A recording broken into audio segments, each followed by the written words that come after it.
কোথা থেকে আমার একটা কানের দুল পেয়েছে, দুটো ছিল, একটা হারিয়ে ফেলেছে মনে হয়, কোথায় আমায় এখন খুঁজতে বসতে হবে।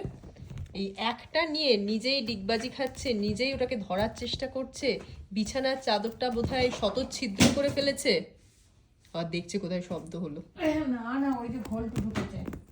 কি করছে দেখো, বিছানার চাদরটা কলের তলায় ধরলে মা দেখবে ফোয়ারার মতন, শাওয়ারের মতন জল পড়বে। আরেকজন আসছে আবার। দেখছো, দেখো, শুধু দেখো কোথায় যাচ্ছে।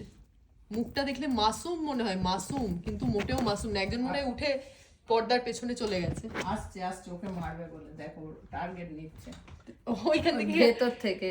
মানে এই বেরো, এই তুই বেরো, এদের সামলাবো তুই না বেরো। কি করবো আমরা? তুই বেরো, তোকেও দেখবে। এই দেখ, ওই দেখ, এই করতে থাকছে। ওকে দেখো, উল্টে পাল্টে এই যা ফেলে দিয়েছে, ফেলেছে খাটের তলায়। যা, ও ঢুকে গেছে।